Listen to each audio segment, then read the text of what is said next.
Hello everyone, welcome back to my channel Wangxian lovers. और आज मैं आपके साथ Wangxian fan fiction my hot professor का नेक्स्ट पार्ट शेयर करने वाली हूँ। अगर आप चैनल पे नए आए हैं तो प्लीज़ चैनल को सब्सक्राइब और वीडियो को लाइक ज़रूर कर दीजिएगा, ताकि मुझे पता चल जाए कि आप लोगों को मेरा ये फैन फिक्शन पसंद आ रहा है और मैं जल्दी से जल्दी इसका नेक्स्ट पार्ट भी शेयर कर सकूँ आप लोगों के साथ। तो चलिए आज का पार्ट हम शुरू करते हैं। तो इससे पहले वाले पार्ट में हमने देखा था कि क्या हुआ था। वांग जी विंग के साथ बहुत रोमांटिक हो गया था, लेकिन जब वांग जी का फोन रिंग करने लगता है तो वांग जी अपने होश में आता है और वो खुद को और फिर विंग को देखता है कि वो किस हालत में है। वांग जी ये देखकर बहुत डर गया था। उसे कुछ समझ नहीं आया कि ये उसने क्या कर दिया। उसे ये सब बहुत गलत लग रहा था। इसके बाद वांग जी वहां से चला जाता है। विंग वहां से खड़ा होता है और वांग जी के पीछे जाता है। लेकिन वांग जी लेकिन वांग जी विंग से कोई बात नहीं करना चाहता था। वो इस वक्त खुद को संभालना चाहता था। वो इन सब चीज़ों से बाहर आना चाहता था। इसलिए उसने विंग को इग्नोर किया और वो उसे बोल देता है कि वो उससे प्यार नहीं करता और विंग दोबारा से ऐसी कोई हरकत ना करे। विंग वांग जी की इन बातों से बहुत ही ज़्यादा हर्ट होता है और वो वहाँ से चला जाता है। वांग जी फिर अपने रूम के अंदर सो जाता है, लेकिन वहाँ दूसरी तरफ विंग अपनी यूनिवर्सिटी के अंदर नहीं गया था। वो वहीं पर बैठ गया था और बारिश की वजह से उसे फीवर हो गया था। जब वांग जी मॉर्निंग को यूनिवर्सिटी आया तो उसने विंग को वहाँ बेहोश देखा। जब वांग जी ने विंग को इस हालत में देखा तो उसे बहुत बुरा लगा और वो इन सब का जिम्मेदार भी खुद को मान रहा था। वो विंग को अपने साथ अपने घर ले जाता है और विंग की केयर करता है। जब जियांग चैंग का कॉल आता है विंग को तो वांग जी कॉल पिक करता है और वांग जी जियांग चैंग को बता देता है कि विंग उसके घर पर है। जियांग चैंग को कुछ समझ नहीं आता कि आखिरकार विंग और वो भी वांग जी के घर पर क्या कर रहा है। उसे कुछ समझ नहीं आ रहा था। और वहाँ दूसरी तरफ जब विंग वांग जी के रूम के अंदर लेटा हुआ था, उसकी तबीयत अब काफ़ी ठीक थी। वांग जी विंग के लिए किचन में था और वो उसके लिए ब्रेकफास्ट बना रहा था। वांग जी विंग के लिए काफ़ी सारी चीज़ें बना देता है।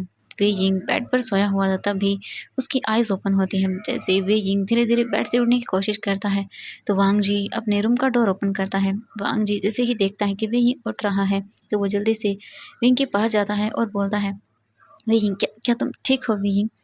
विंग वांग जी की ओर देखता है और फिर वो अपने सिर को पकड़ लेता है और फिर वो देखता है कि उसने वांग जी के क्लॉथ पहने हुए हैं। विंग ये देखकर थोड़ा हैरान हो जाता है और फिर वो रूम को देखता है। फिर वो वांग जी की ओर देखते हुए बोलता है, गग मैं यहाँ क्या कर रहा हूँ? आप मुझे यहाँ क्यों लेकर आई? मुझे मुझे जाना होगा। ये बोलकर विंग वहाँ से उठने की कोशिश करता है, लेकिन वांग जी विंग को रोकने की कोशिश करता है और बोलता है, विंग विंग प्लीज़ रुक जाओ। तुम अभी ठीक नहीं हो, प्लीज़ रुक जाओ, तुम्हें फ़ीवर है। वी वांग जी की ओर देखता है और बोलता है, नहीं काका मैं ठीक हूँ, मैं चला जाऊँगा, प्लीज़ मेरी वजह से आप परेशान मत होइए। ये बोलकर विंग बेड से खड़ा हो जाता है और वो वहाँ से जाने लगता है। लेकिन वांग जी ने विंग का हाथ पकड़ा और वो उसे बेड पर बैठा देता है और बोलता है, मैंने कहा ना यहीं बैठो, तुम्हारी तबीयत ठीक नहीं है, तुम्हें फ़ीवर है, तो चुपचाप यहीं बैठो और आराम करो। विंग बस वांग जी की ओर ही देख रहा था। उसे यकीन नहीं हो रहा था कि वांग जी उसकी केयर कर रहा है और वो भी इस तरह से। वो मन में सोचता है, गगन मैं जानता हूँ कि आप मुझे पसंद करते हैं, लेकिन न जाने कौन सी वजह है जिसे आप मान नहीं रहे हो कि आप मुझे भी पसंद करते हो। गगन मैं भी आपसे मनवा के रहूँगा कि आप भी मुझे पसंद करते हो, चाहे कुछ भी हो जाए। वांग जी विंग की ओर देखता है और बोलता है, विंग क्या हुआ? विंग बोलता है, नहीं गग कुछ नहीं हुआ। इसके बाद वांग जी वेइंग की ओर देखता है और बोलता है, वेजिंग मैं तुम्हारे लिए कुछ खाने के लिए लेकर आता हूँ, ठीक है? ये बोलकर वांग जी वहाँ से चला जाता है। वेजिंग बस वांग जी को ही देख रहा था। उसे बहुत अच्छा लग रहा था कि वांग जी उसकी इतनी केयर कर रहा है। फिर वो सोचता है कि आखिर वो ऐसा क्या करे जिससे उसके गगा जो उसके लिए प्यार है उसे कन्फेस कर दे। वेजिंग काफ़ी चीज़ें सोचता है कि वो क्या करे, तभी वांग जी वेजिंग के लिए खाना लेकर आ जाता है। वांग जी वेजिंग की ओर देखता है और बोलता है, ये तुम खा लो जल्दी से, फिर मैं तुम्हें मेडिसिन दे दूंगा। वेजिंग वांग जी की ओर देखता है और बोलता है, ओके गगा। इसके बाद वेजिंग जो खाना वांग जी लेकर आया था वो खा लेता है। इसके बाद वांग जी वेजिंग को मेडिसिन दे देता है और उसे आराम करने के लिए बोल देता है। वेजिंग वांग जी की ओर देखता है और बोलता है, गग मुझे कॉल करना है। वांग जी वेजिंग की ओर देखता है और बोलता है, तुम्हारे फ़ोन पर कॉल आया था तो मैंने उन्हें बोल दिया कि तुम यहाँ मेरे साथ हो। वेजिंग बोलता है, अच्छा किसका कॉल था? वांग जी वेजिंग की ओर देखता है और बोलता है, जियांग चैंग। वेजिंग बोलता है, ओह अच्छा, ओह शिट मैं उसे बताना भूल गया था।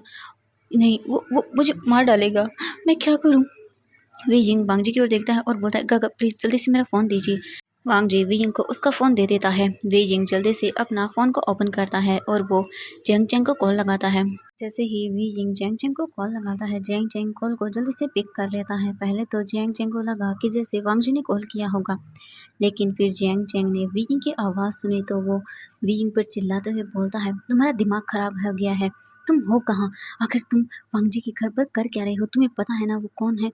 मुझे तो समझ नहीं आ रहा कि ये सब चल क्या रहा है। वे यिंग जियांग चैंग की इन सब बातों को सुनकर जल्दी से बोलता है, ओहो जियांग चैंग प्लीज़ शांत हो जाओ, मैं ठीक हूँ, मुझे कुछ नहीं हुआ है। ठीक है, मुझे आने के बाद तुम अच्छे से डांट लेना, पर अभी मुझे डांटना बंद करो। मैं ठीक हूँ और मैं तुम्हें आगे बताऊंगा कि मैं यहाँ कैसे आया, ठीक है?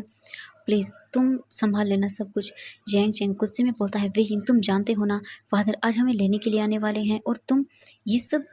वे यिंग तुम सच में पागल कर दोगे एक दिन मुझे, मैं क्या क्या करूँ? वे यिंग जियांग चेंग से बोलता है, जियांग चेंग प्लीज़ गुस्सा मत करो, मैं आ रहा हूँ, चिंता मत करो, मैं बस अभी आ रहा हूँ, ठीक है? इसके बाद जियांग चेंग बोलता है, ठीक है तुम जल्दी यहाँ आओ, उसके बाद मैं तुम्हें बताता हूँ। मैंने आज तुम्हारी मॉम से शिकायत नहीं की तो देख लेना तुम भी। वे यिंग बोलता है, अच्छा ठीक है तुम जो चाहे वो कर लेना, ओके। इसके बाद जियांग चेंग वे यिंग से थोड़ी देर और बातें करता है। इसके बाद वे यिंग अपना फ़ोन कट कर देता है। वे यिंग देखता है कि पूरे टाइम वांग जी उसे ही देख रहा था। वे यिंग वांग जी की ओर देखता है और बोलता है, गग मुझे जाना होगा। ये बोलकर वे यिंग बेड से खड़ा हो जाता है। इस बार वांग जी भी वे यिंग को कुछ नहीं बोलता। वे यिंग वहाँ से जाने लगता है। वे यिंग देखता है कि वांग जी भी उसके पीछे पीछे ही आ रहा है। वे यिंग जैसे ही गेट पर पहुंचता है तो वो वांग जी की ओर मुड़कर देखता है। वे यिंग देखता है कि वांग जी बहुत ही उदास लग रहा था। वे यिंग जब ये देखता है तो वो वांग जी की ओर आगे बढ़ने लगता है, लेकिन फिर वो अपने कदमों को वहीं रोक लेता है और अपने हाथ को भी रोक लेता है जो वांग जी के चिक्स की ओर बढ़ रहे थे। वे यिंग अपने हाथ को साइड कर लेता है और बोलता है, आई एम सॉरी गगा, मेरी वजह से आप इतने हर्ट हुए, आई एम सॉरी, प्लीज़ मुझे माफ़ कर दीजिएगा। आज से मैं ऐसा कुछ भी नहीं करूँगा जो आपको बुरा लगे या आपको पसंद न आए, प्लीज़, लेकिन आप मुझसे कभी नफ़रत मत कीजिएगा, प्लीज़ गगा। बस मैं चाहता हूँ कि आप हमेशा खुश रहें। ये बोलकर वे यिंग वहाँ से चला जाता है।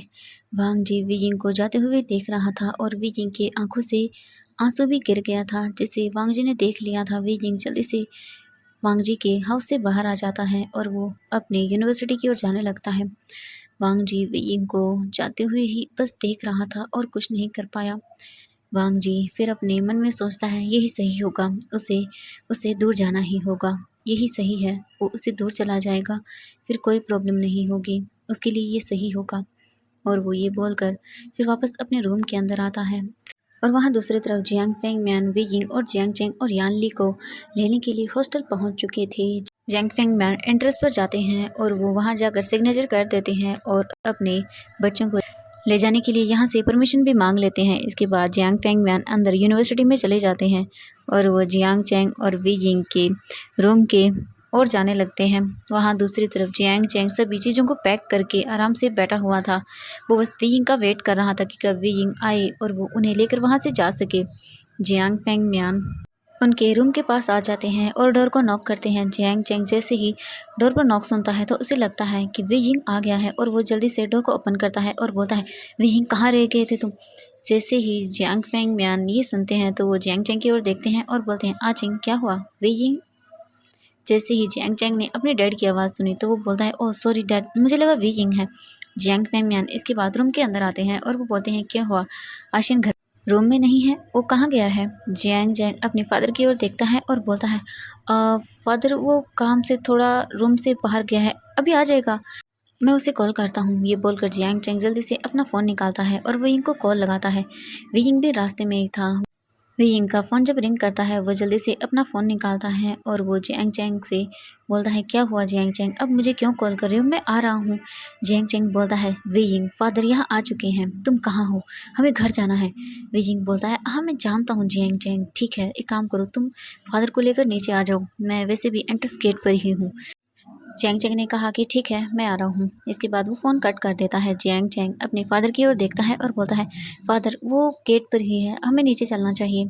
जियांग फेंग मैन बोलते हैं, ठीक है, और वो जल्दी से रूम से बाहर निकल जाते हैं। जियांग चैंग बोलता है, फादर आप जाइए, मैं शीजी को लेकर आता हूँ। ये बोलकर जियांग चैंग वहाँ से चला जाता है और वो यानली को उसके रूम से लाने के लिए वहाँ से चला जाता है और दूसरी तरफ वी यिंग कॉलेज की ओर ही आ रहा था। जियांग फेंग म्यान वहाँ से चले जाते हैं। जियांग फेंग मैन चलते हुए किसी से टकरा जाते हैं।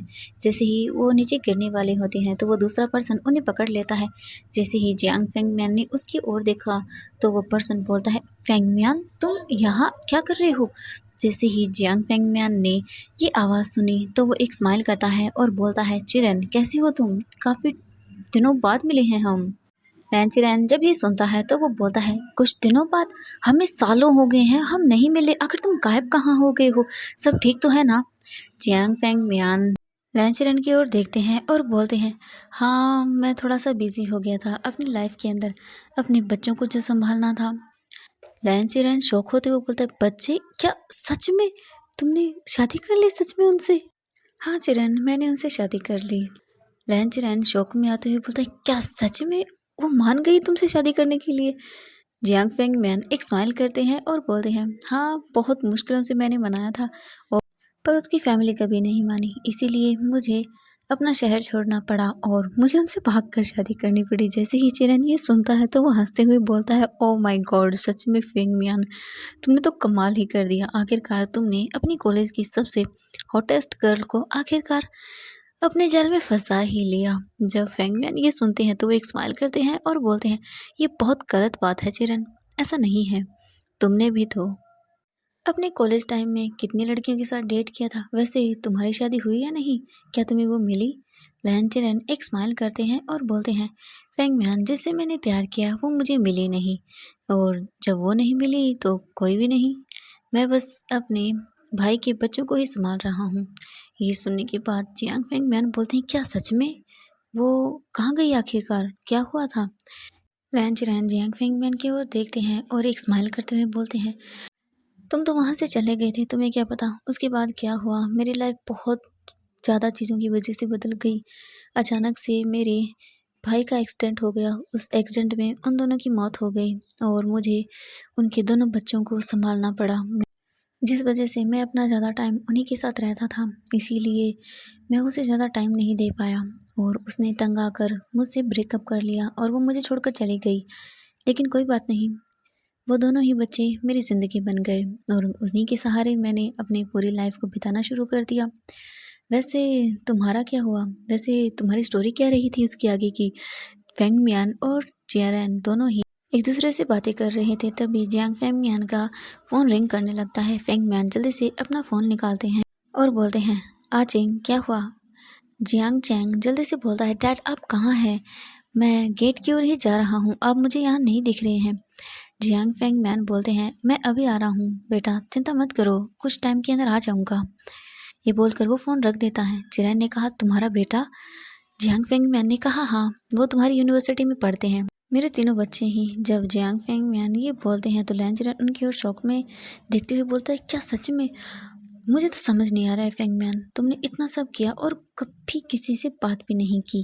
कितनी सारी बातें हैं जो हमें एक दूसरे से करनी है, और मैंने तुम्हारे बच्चों से भी नहीं मिला। और यू कैसी है? क्या वो ठीक है या अभी भी गुस्सैल ही है?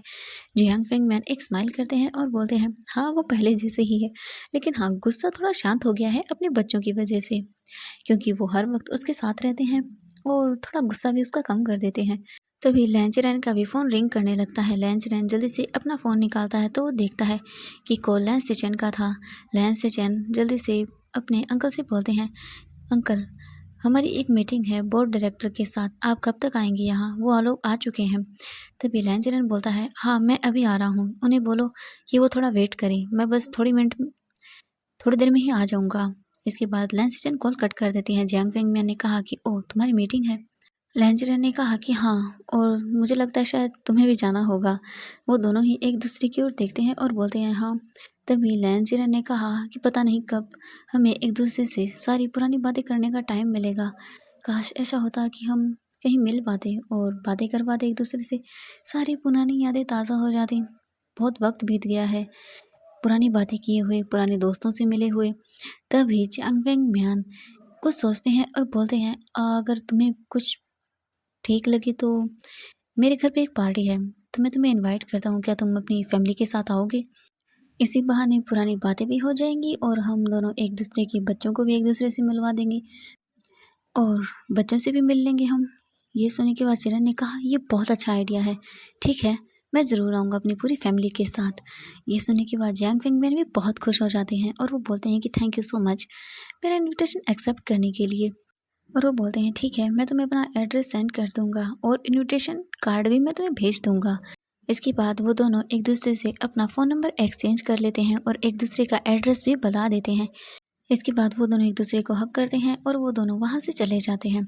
और वहाँ दूसरी तरफ हमारा वांग जी अब रूम से बाहर निकलता है और वो कॉलेज जाने के लिए फिर से अपनी बैग्स को लेता है और वहाँ से चलने लगता है। दूसरी तरफ वी यिंग वहीं काउंटर के पास खड़ा हुआ था, तभी उसे जियांग चैंग दिखाई देता है। जियांग चैंग जल्दी से विंग के पास आता है और बोलता है, वी यिंग तुम मुझे सब सच बताओगे कि ये सब हो क्या रहा है, वरना तुम देख लेना।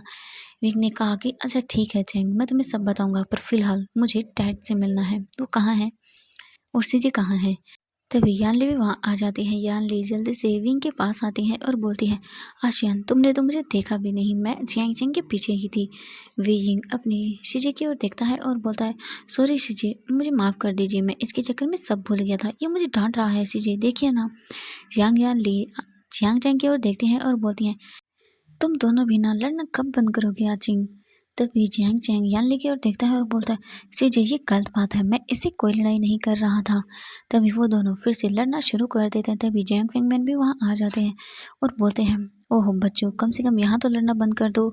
चलो अब हमें घर चलते हैं, वहाँ जाकर तुम्हारी मम तुम्हारा वेट कर रही है, खूब सारी बातें करनी है और वहाँ जाकर तुम तीनों लड़ भी लेना एक दूसरे से, ठीक है अब चलो। इसके बाद वो तीनों जियांग फेंगमैन के साथ वहाँ से चले जाते हैं।